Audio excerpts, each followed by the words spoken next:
സംഗീത സ്ട്രീമേഡിലേക്ക് എല്ലാവർക്കും സ്വാഗതം കേട്ടോ. അപ്പോൾ ഇന്നൊരു ഉണക്കച്ചെമ്മീൻ റോസ്റ്റ് ഉണ്ടാക്കാനുള്ളൊരു പരിപാടിയാണ് കേട്ടോ. അപ്പോൾ നമ്മൾ ചട്ടി ചൂടായി വരുമ്പോൾ ആവശ്യത്തിനുള്ള വെളിച്ചെണ്ണ ഒഴിച്ചു കൊടുക്കുക. പിന്നെ നമ്മൾ അരിഞ്ഞു വെച്ചിട്ടുള്ള ഞാനിവിടെ സവോളയാണ് എടുത്തിരിക്കുന്നത്. കുഞ്ഞുള്ളിയാണ് എടുക്കണമെന്ന് വെച്ചാൽ കുറച്ചും കൂടി ടേസ്റ്റ് കൂടുതൽ കിട്ടും. അപ്പോൾ ഞാനൊരു സവോള ചെറുതാക്കി അരിഞ്ഞത്, പിന്നെ 3-4 വെളുത്തുള്ളി ചെറുതാക്കി അരിഞ്ഞത്. വെളുത്തുള്ളി ചതച്ചിട്ട് കുറച്ചും കൂടി നല്ലതാണ്. അതുപോലെ തന്നെ ചെറുള്ളി എടുക്കാന്ന് വെച്ചാൽ കുറച്ചും കൂടി നല്ലതാണ്. പെട്ടെന്നൊന്ന് വഴഞ്ഞ് കിട്ടാൻ വേണ്ടിയിട്ട് നമുക്ക് ഇത്തിരി ഉപ്പിട്ടിട്ട് ഒന്ന് വഴറ്റിയെടുക്കാം കേട്ടോ. അപ്പോൾ ഞാൻ പറഞ്ഞില്ലേ, ഉള്ളി വെളുത്തുള്ളിയൊക്കെ ഉള്ളി എടുക്കാന്ന് വെച്ചാൽ നല്ലതാണ്, നല്ല ടേസ്റ്റാണ് കേട്ടോ. അപ്പോൾ ഞാൻ എളുപ്പപ്പണിക്കാണ് സവോള എടുത്തിട്ടുള്ളത്. എൻ്റെ മോന് ഇഷ്ടപ്പെട്ട ഒരു റെസിപ്പിയാണ് കേട്ടോ ഇത്. ഒരു വട്ടം ഉണ്ടാക്കി കൊടുത്തപ്പോൾ അവന് ഭയങ്കര ഇഷ്ടമായി. അതിന് ശേഷം ഇടയ്ക്കിടയ്ക്ക് ഞാൻ ഉണ്ടാക്കി കൊടുക്കാറുണ്ട്. അവൻ പറയും ചെമ്മീൻ ഉണ്ടെങ്കിൽ അത് ഉണ്ടാക്കി തരുമോ എന്ന് ചോദിക്കും. അങ്ങനെ ഉണ്ടാക്കി കൊടുക്കുന്ന ഒരു ഇതാണ്.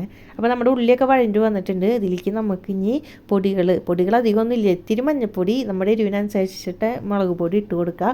എന്നിട്ട് ഈ പൊടി ഒന്ന് മൂത്ത് വരെ നന്നായിട്ടൊന്ന് ഇളക്കി കൊടുക്കുക.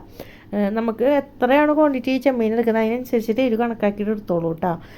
ഇത് നന്നായിട്ട് ഈ മസാല ഒന്ന് മൂത്തിപ്പോൾ വന്നിട്ടുണ്ട് കേട്ടോ. ഇനി ഇതിലേക്ക് നമ്മൾ കഴുകി വെച്ചിട്ടുള്ള നമ്മുടെ ഉണക്കച്ചെമ്മീൻ ഇതിലേക്ക് ഇട്ട് കൊടുക്കുകയാണ് ചെയ്യുന്നത്. ഇത് ഞാൻ വെറുതെ കഴുകി എടുത്തിട്ടുള്ളൂ കേട്ടോ. തലയും വാലും കളഞ്ഞിട്ട് കഴുകി വെച്ചിട്ടുള്ള ചെമ്മീനാണ് എടുത്തു കൊടുക്കുന്നത്. ഇത് ഇത്തിരി വലിപ്പമുള്ള കാരണം ഇത്തിരി ഒരു മധുരം ഉണ്ട് ഈ ചെമ്മീൻ. ചെറിയ ചെമ്മീനാച്ചാൽ കുറച്ചും കൂടി നല്ലതാണ് കേട്ടോ.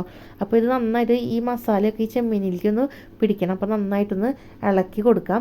എന്നിട്ടൊരു കുറച്ച് നേരം ഒന്ന് അടച്ച് വെച്ച് വേവിക്കാന്ന് വെച്ചാൽ കുറച്ചും കൂടി നല്ലതാണ്. അപ്പോൾ നമുക്കിതൊന്ന് അടച്ച് വെച്ച് വേവിക്കുമ്പോൾ മസാല ഒന്നും കൂടി അതിലേക്കൊക്കെ ഒന്ന് പറ്റും. അടച്ച് വെച്ച് വേവിക്കും. അപ്പോൾ അടച്ചൊക്കെ വെച്ച് വേവിച്ച് കഴിഞ്ഞിട്ടുണ്ട്. നമുക്കത് തുറന്ന് നോക്കാം.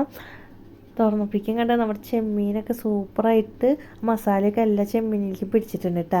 അപ്പോൾ മസ്റ്റായിട്ടും ട്രൈ ചെയ്യേണ്ട ഒരു റെസിപ്പിയാണ്. ചിലവരൊക്കെ ഇത് മുന്നേ ഉണ്ടാക്കിയിട്ടുണ്ടാവും. അപ്പോൾ ഞാനത് എൻ്റെ മോന് ഇഷ്ടമായ കാര്യം നിങ്ങൾക്ക് ഉണ്ടാക്കുന്ന സമയത്ത് നിങ്ങൾക്കൊന്ന് കാണിച്ചു എന്ന് മാത്രം കേട്ടോ. അപ്പോൾ വീഡിയോ ഇഷ്ടപ്പെട്ട് കഴിഞ്ഞാൽ ഷെയർ ചെയ്യുക, കമൻറ്റ് ചെയ്യുക, ലൈക്ക് ചെയ്യുക. അടുത്തൊരു വീഡിയോയിൽ നമുക്ക് കാണാം. ബായ്.